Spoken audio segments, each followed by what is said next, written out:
You can't leave behind bondage while you continue to travel in the company of old demons. That's a hard lesson to learn because quite often we'll want change in our lives, but we also don't want to give up anything or anyone. And I've thought about how all of the positive changes in my life, when I've been able to work on things which physically made my life better in a measurable way, have usually coincided also with leaving behind people who were a negative influence in my life. There is a Bible story about a man named Jonah, and he was in the service of God, as the story goes. God told him he needed to go to a certain place and preach, and Jonah didn't feel like it. So instead of doing that, he decided he would head out.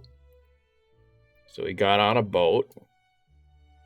Most of us know this story, I think. And as it so happened, a storm came up.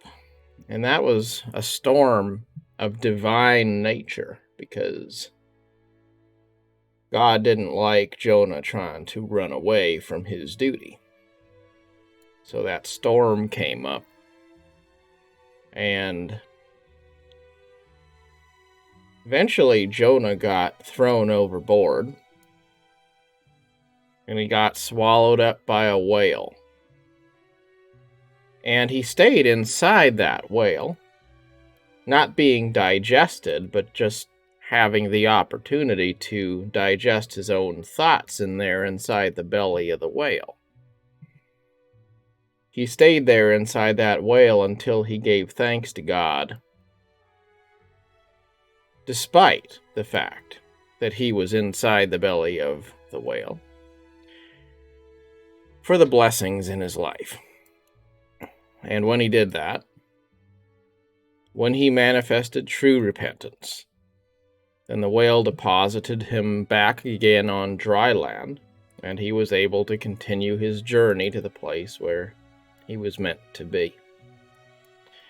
Now, I will diverge just a little bit to make a point on repentance and transformation. You can't rush repentance or transformation. And as much as you would like to change people who perhaps aren't as repentant as they ought to be and who haven't transformed their lives as much as they ought to, you can't rush people to change. People change if they wish to, when the time is right in their personal stage of development. You can't rush it. You have to be patient. But being patient with people doesn't mean that you expose yourself to their demons. It's very possible to forgive, even to love people, while also keeping enough distance and separation so that you are not done wrong by the side effects of their faults. Now, the reason I brought up this Jonah story is not really about Jonah. It's about the sailors.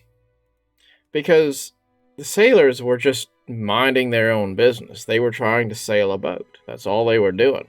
They were the ferry boat. They were the workaday guys just trying to go where they needed to go. They didn't do anything wrong. They weren't running from doing the right thing. They were just minding their own business.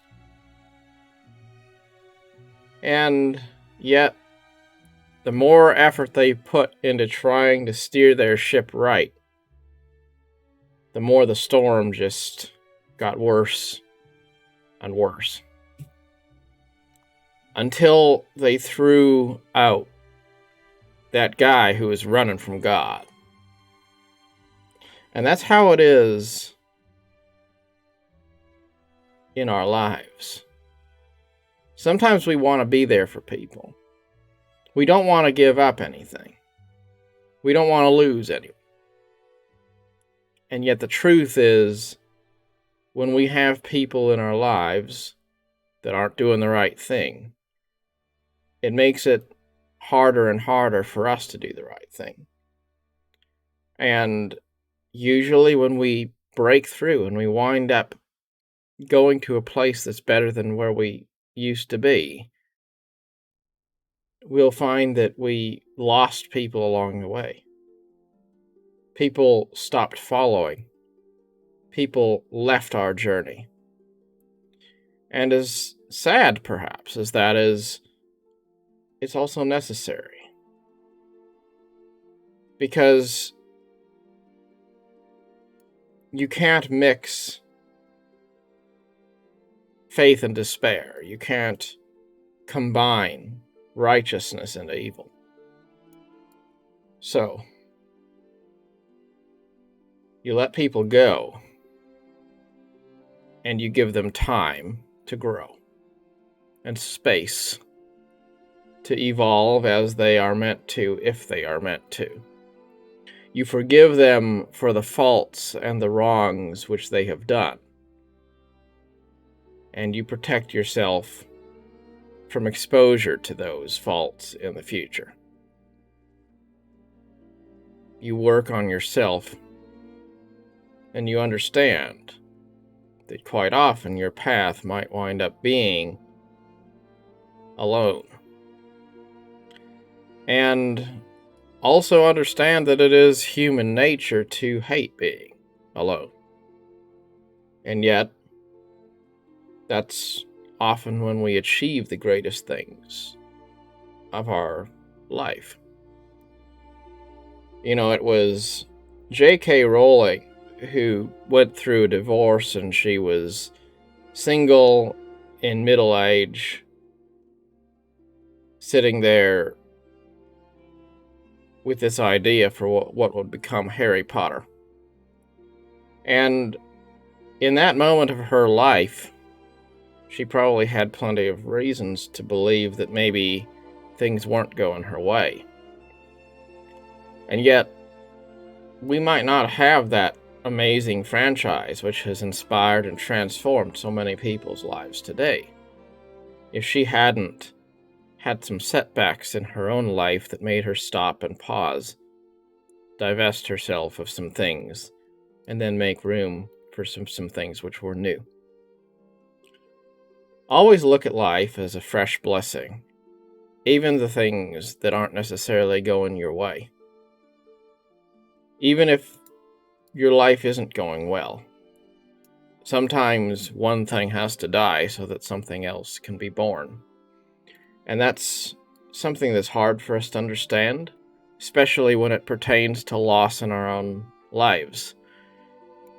And yet, I don't want to live in a world where there aren't any young people, which is why I also have to accept that it's okay that we live in a world where we grow old, because we have to make way for those new things to blossom and flourish. And we have to celebrate them. So wherever we are in life, we should always be thankful. But while we are living, it would do us well to divest ourselves of demons. Those people, those things, those ideas that hold us back, which make it seem like for every step we take forward, someone else or something else is on a treadmill taking us back. It's hard to let things go. But you don't have to add as much good